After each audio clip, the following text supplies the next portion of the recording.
Flight के जो check in होते हैं वो एक बहुत ही टीडियस प्रोसेस होती है, तो उसके 300 मुझे एक्स्ट्रा पे करने होंगे। अरे मैंने आपको बता दिया ना, जहाँ पर ये हमें पहले आतंकवादियों की तरह ट्रीट करेंगे, फिर उसके बाद एक प्यारी सी स्माइल देंगे। और क्या फसाद हुआ था इस जगह पे, आराम से 45 मिनट लग गए होंगे। इतनी हिम्मत आ गई कि विदेश बिना पैसे के आ गया हूँ मैं। ये वाला जो देश है ये अपने भारत से बहुत ज़्यादा गर्मी।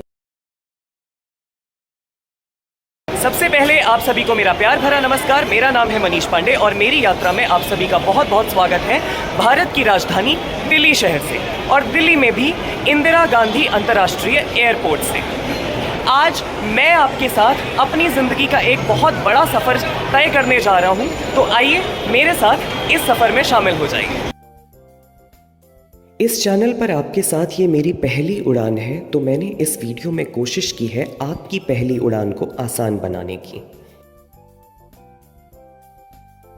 तो आज मैं कहाँ जा रहा हूँ, क्या करने जा रहा हूँ, कितने दिनों के लिए जा रहा हूँ, कैसे जा रहा हूँ, क्यों जा रहा हूँ, इन सभी सवालों का जवाब तो मैं आपको देता रहूँगा। लेकिन अभी हमने एयरपोर्ट के अंदर चेक इन किया है और हमें सबसे पहले हमारा बोर्डिंग पास कलेक्ट करना है। रात में 12 बजे की फ़्लाइट है और अभी बज रहे हैं रात के 9। तो एयरपोर्ट्स में जब आप आते हैं इस तरह से फ़्लाइट्स की इन्फॉर्मेशन देने वाला एक बोर्ड लगा होता है, और इस बोर्ड के मुताबिक मेरी जो फ़्लाइट है उसका बोर्डिंग पास मुझे यहाँ पर काउंटर नंबर ई से मिलेगा। तो सबसे पहले बोर्डिंग पास कलेक्ट कर लेते हैं। तो हम जब चेक इन के लिए आए हैं तो देखिए यहाँ पर इतनी ज़्यादा भीड़ है, और जाहिर सी बात है वैसे भी फ़्लाइट के जो चेक इन होते हैं वो एक बहुत ही टीडियस प्रोसेस होती है, काफ़ी समय उनमें लगता है। और मैंने भी देखिए ये एज़ पर द ट्रेंड एक ट्रॉली ले ली है और अब चेक इन करते हैं। और यहीं पे क्या होगा कि यहीं पे हमारा जो सामान है वो भी ये लोग अपने लगेज में डाल देंगे, और फिर हम जहाँ जा रहे हैं वहाँ ये सुबह मिलेगा। तो पहला काम हो गया, चेक इन हो गया है और बोर्डिंग पास भी हमने कलेक्ट कर लिया है। अभी मैंने विंडो सीट ली है तो उसके 300 मुझे एक्स्ट्रा पे करने होंगे, वो मुझे इस जगह पर करने हैं, और इसके बाद फिर आगे हम इमिग्रेशन के लिए चलेंगे। अरे मैंने आपको बता दिया ना, इमिग्रेशन हाँ, वैसे इससे पहले भी एक हिंट दे दिया था जब मैंने आपसे कहा था कि मैं टर्मिनल 3 से अंदर घुसा हूँ, तो उसका मतलब वैसे भी यही होता है कि इंटरनेशनल ट्रिप है। पर कहाँ की है वो अभी भी नहीं बता रहे, वो थोड़ा सा आगे चल के बताते हैं, कुछ तो सस्पेंस रहना चाहिए ना। चलिए जी, इमिग्रेशन हो चुका है और अब हमें जाना है सिक्योरिटी चेक के लिए, जहाँ पर ये हमें पहले आतंकवादियों की तरह ट्रीट करेंगे, फिर उसके बाद एक प्यारी सी स्माइल देंगे और कहेंगे हैव अ नाइस ट्रिप। यहाँ सिक्योरिटी चेक में हमारे साथ हमारे कैरी लगेज की भी पूरी जांच होगी। अब यहाँ जो सिक्योरिटी चेक है ना, इसमें देखिए हमें अपने सारे के सारे मेटल की चीज़ें इधर एक ट्रे में रख के देनी होंगी, और उसमें हमारा फ़ोन भी जाएगा। तो अब ये फ़ोन मुझे देना है और वापस थोड़ी देर में हम कलेक्ट करेंगे। ओ भाई साहब, क्या फसाद हुआ था इस जगह पे। I mean, पहले इन लोगों ने बोला सारे मेटालिक आइटम्स निकाल दो, ठीक है, बेल्ट भी उतरवा ली, सब कुछ उतरवा लिया, फिर चश्मा उतारा, फिर जूते भी उतारे, उसमें भी वो होता है ना आगे से लेसेस में थोड़ा सा रहता है। उसके बाद इन लोगों ने ये हेयर बैंड ये रह गया था, इसको भी उतारा। फिर पता है क्या हुआ, वहाँ ये जो बैग मैंने अंदर दिया था ना, इसके अंदर मिल गई एक नेल कटर, ठीक है, उसकी वजह से दोबारा दौड़ाया इन लोगों ने सारी प्रोसेस से, और बड़ी मुश्किल से अब जा कर के यहाँ पे फ्री हुआ हूँ। आराम से 45 मिनट लग गए होंगे इस प्रोसेस में। एंड बिलीव मी, मैं इमिग्रेशन को लेकर के डर रहा था, लेकिन असली बवंडर आज यही था। और इस सब के बीच में देखिए यहाँ पर एक स्टैम्प लग चुका है, और इसी के साथ ही मैं आ गया हूँ इस रॉयल्टी फ्री वाली जगह पे, इसे जो भी बोलते हैं दिल्ली ड्यूटी फ्री, है ना। पता नहीं कौन ही खरीदता होगा यहाँ से, नाम का ड्यूटी फ्री है लेकिन दाम जो होते हैं वो असली दामों से भी ना। और इसके बाद यहाँ पर हमारा फ़्लाइट नंबर अब डिस्प्ले हो गया है, और यहाँ पर गेट नंबर भी आ गया है।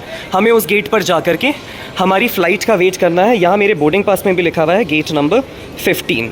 तो बोर्डिंग पास ले लिया, इमिग्रेशन क्लियर कर लिया, लगेज डिपॉजिट कर दिया, सिक्योरिटी चेक हो गया। अब 2 काम बचते हैं। एक काम बचता है करेंसी एक्सचेंज करनी है, और दूसरा काम बचता है सिम कार्ड ख़रीदना है जहाँ जा रहे हैं वहाँ का। तो जहाँ हम जा रहे हैं वहाँ की अथॉरिटीज़ से मेरी बात हुई थी, उन्होंने कहा था कि सिम कार्ड तो आप वहाँ एयरपोर्ट से बाहर निकल के खरीदिएगा, क्योंकि वो आपको बेटर प्लान्स ऑफ़र करेंगे।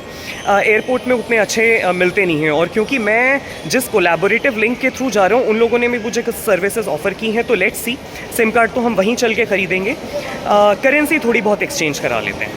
और जब बात आती है करेंसी की, तो लोकल करेंसी के साथ साथ अपने पास कुछ यूएस डॉलर्स भी होने चाहिए, क्योंकि यूएस डॉलर्स इंटरनेशनली एक्सेप्टेड होते हैं, काफ़ी जगह काम आते हैं। और अब मैं पूरा टूरिस्ट वाला फील ले रहा हूँ। इधर देखो, यहाँ पीछे ना, यहाँ लाउंज और स्पा लिखा हुआ है। लेकिन भाई हम ना थोड़ी सी बजट ट्रैवल कर रहे हैं हालांकि, तो अभी हम इतनी सारी सर्विसेज यहाँ पे नहीं लेंगे।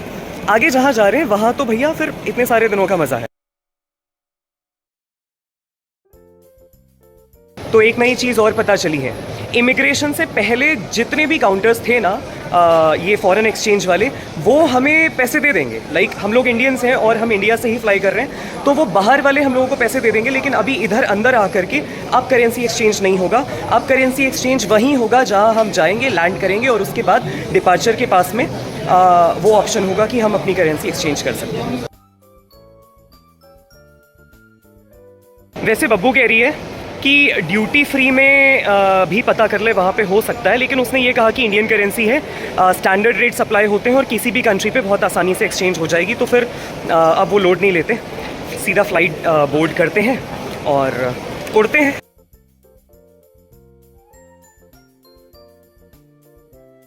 तो 8:30 बजे मैंने एयरपोर्ट के अंदर चेक इन किया था और पूरे 10 बज गए थे मुझे इमिग्रेशन से फ्री होने में और सिक्योरिटी चेक से फ्री होने में।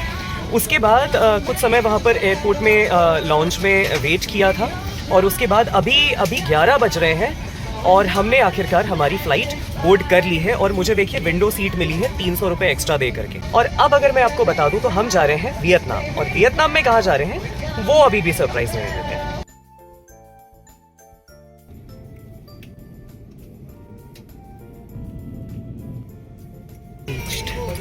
हनोई पहुंचकर अब हमें सबसे पहले अपने पासपोर्ट पर वियतनाम का इमिग्रेशन स्टैंप लगवाना होगा। फाइनली हम वियतनाम की राजधानी हनोई पहुंच गए हैं, और अभी जस्ट यहाँ के जो अराइवल इमिग्रेशन है उन्होंने हमें यहाँ पासपोर्ट में स्टैंप लगाकर आगे आने की अनुमति दे दी है। और अब हम पूरे अधिकार के साथ वियतनाम के टूरिस्ट हैं और यहाँ पर घूम सकते हैं। लेकिन भाई यहाँ पर घूमने के लिए सबसे पहले तो हमको चाहिए होगा ना वियतनाम का रुपया, और वो तो हम लेकर आए हैं नहीं।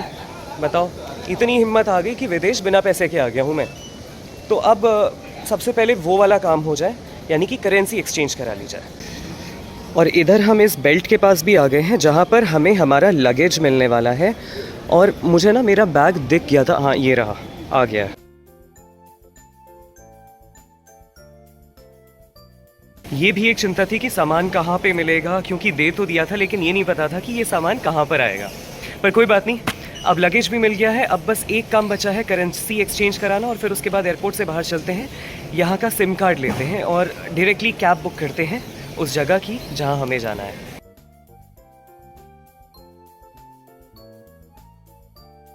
चलिए जी, फाइनली हमने करेंसी भी एक्सचेंज करा ली है, और 10,000 भारतीय रुपयों के बदले हमें 250 मिलियन वियतनामीज डोंग्स मिले हैं, यानी कि कुछ लगभग 1,500 रुपये का एक्सचेंज रेट लगा।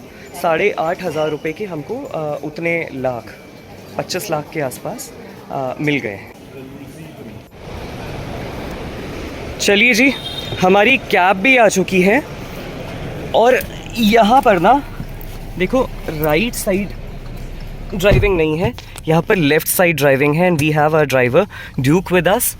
और अब ये हमें कंट्री साइड लेकर जाएगा। हमारा गंतव्य एयरपोर्ट से 50 किलोमीटर दूर हनोई प्रांत का बावी शहर है। तो अभी हम कंट्री साइड की तरफ निकल गए हैं, और रास्ते में मुझे जो नज़ारे और जो मंजर दिखाई दे रहे हैं उनसे ऐसा लग रहा है कि ये वाला जो देश है ये अपने भारत से, अपने हिंदुस्तान से कुछ बहुत ज़्यादा अलग नहीं है। मैंने आपको यहाँ की रोड्स भी अभी दिखाई हैं, और उसके अलावा ये देखिए, इधर मैंने आपको यहाँ के खेत दिखाए, और उसके अलावा भी रोड के किनारे पता है जो दुकानें हैं ना, वो जैसे हमारे यहाँ नहीं होता, वो संगमरमर के मंदिर होते हैं, उस तरह की कुछ चीज़ें रोड के किनारे वैसी दुकानें होती हैं, यहाँ पर भी वैसा ही है। मैं रात में फ्लाइट में सो गया था, और अभी वियतनाम और इंडिया के बीच में इतनी सारी सिमिलैरिटीज देख के ऐसा लग रहा था कहीं फ्लाइट हमें वापस इंडिया ही तो नहीं ले आई है।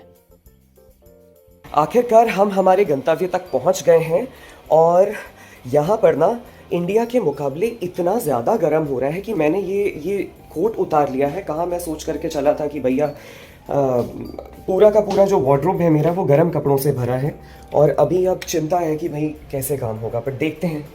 लेकिन अभी तो सच में यहाँ पे बहुत ज़्यादा गर्मी है। और आपसे उम्मीद है कि आपको मेरी भारत से यहाँ हनोई तक की यात्रा में उतना ही रोमांचक महसूस हुआ होगा जितना कि मुझे हुआ है।